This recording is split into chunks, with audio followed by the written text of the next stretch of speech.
Hello everyone, welcome back to my channel. If you're new here, my name is Chantal and I create all things curly hair content. Today I'm filming a really exciting video. It's changed a bunch, but I think I finally landed on everything that I want to use for this. So it is my curly hair routine. I've literally been crafting this routine for like 3-4 years, and I think I've landed on just the right products. Because I have low porosity hair, I've changed my products to like water-based products, not any heavy creams, gel. Lots of gel, and that's about it. The simpler, the better, I've learned for my hair, at least, and low porosity hair. I'm gonna teach you how to do a curly hair routine for low porosity curly hair. Let's get started. So one thing for my hair, and I think low porosity hair in general, is you have to have your hair like either damp or wet while you're applying the products, or else it's gonna be a dry, frizzy mess, and we don't want that. I just have my water in this random bottle here. Any spray bottle works. Then I go in and kind of just brush out my hair, make sure it's still pretty damp or wet. So first up we have leave-in conditioner. This is the one I use. It's by Curlsmith. I always use a leave-in conditioner because my hair loves hydration and it needs hydration. If you don't need a leave-in conditioner and you think it just really weighs down your hair, skip this step. So I use kind of a lot, honestly.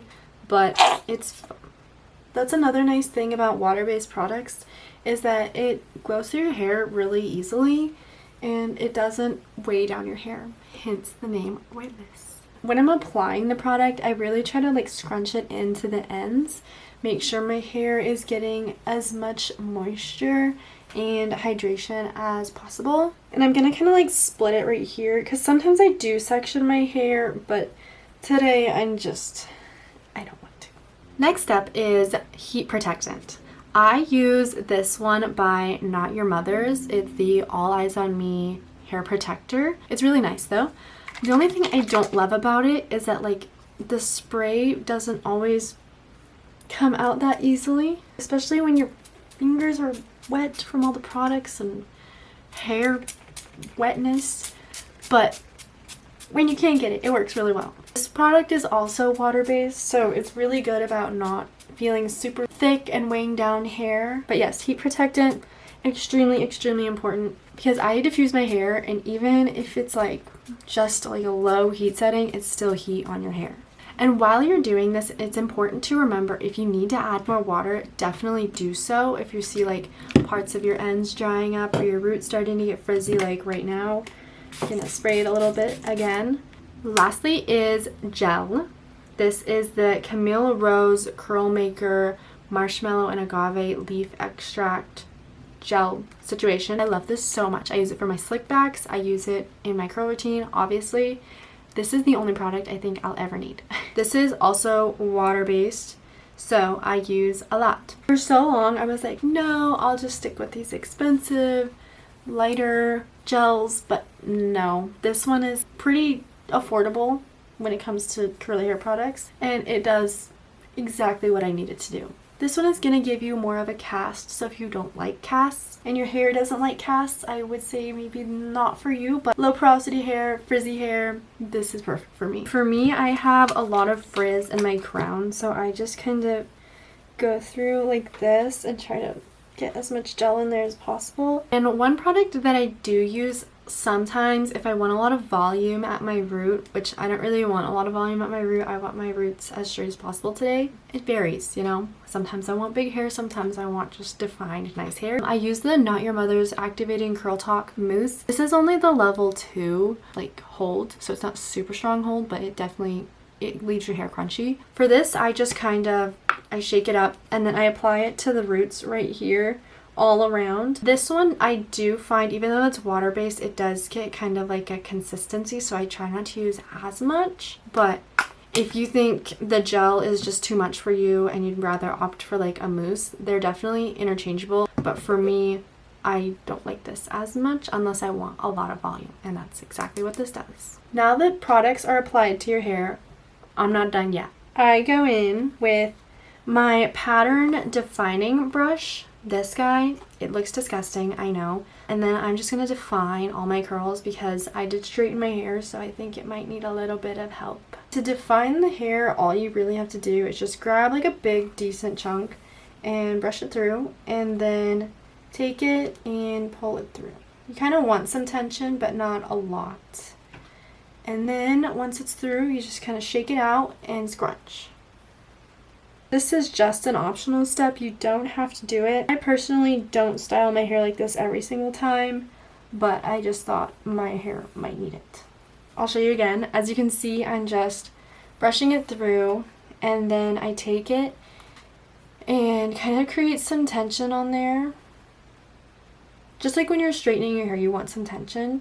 You scrunch and release. I'm gonna do the same thing at the top. I will warn you, the top is not as pretty of a process.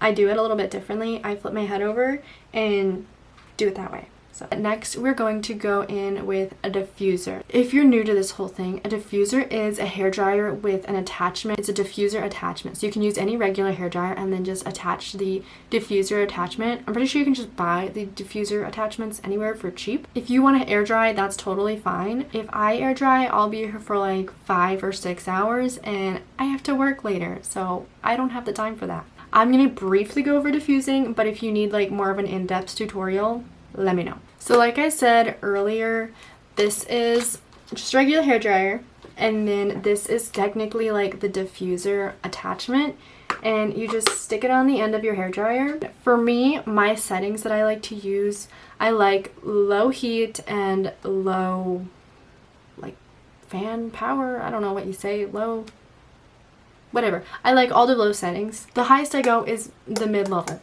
That's it for heat and fan power. As you can tell, this is a very time-consuming process, but if you love your curls and you want to take care of your curls, it's worth the time. I start at the root. Root is my biggest problem when it comes to drying. It gets frizzy and it takes forever to dry. So that's why I'm really careful with diffusing, because I don't want to make my hair a frizzy mess. Even with the gel, adding the heat to it definitely can make it frizzy, for me at least. I start at the root, make sure mostly dry, and then I go towards the ends because my ends dry super quickly and I don't want to dry them out and make them look ratty and gross. I hover, so I'm not like right here because the frizz will go crazy. I start up here, kind of like arm's length away.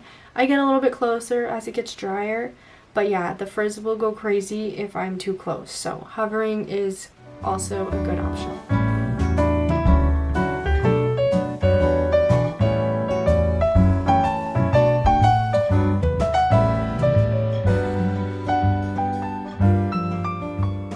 Now that my hair is like 75%, 80% dry, I'm gonna go with the ends, and I'm just gonna kind of like cup like this, if that makes sense. So I'm not gonna continuously just go around and like cup around my hair.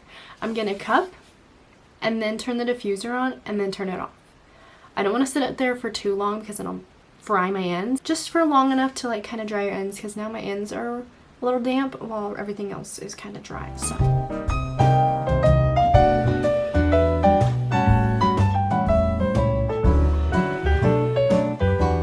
when your hair is like 100% dry, for me at least, I like 100% dry, I go in with the Olaplex No. 7 bonding oil. This is nice because you don't need a lot of it, especially because it's a little expensive.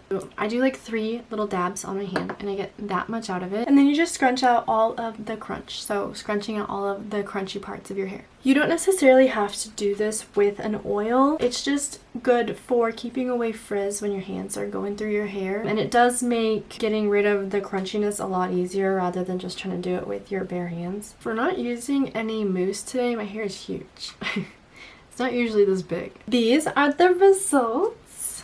I'm honestly pretty pleased with how it turned out. I was prepared for like kind of crazy hair because it was straight and I did use a little bit of heat on it, more than I'm used to, but I have to say I'm happy. But yes, that is my updated curly hair routine. I would say it's pretty affordable. My mission in life is to teach people how to do their curly hair and how they can make it affordable to take care of their curls and make sure they have happy, healthy curls. I would love it if you could subscribe. I'm definitely up to give more curly hair tips, tricks, advice. I hope to see you in the next one, and thank you for watching.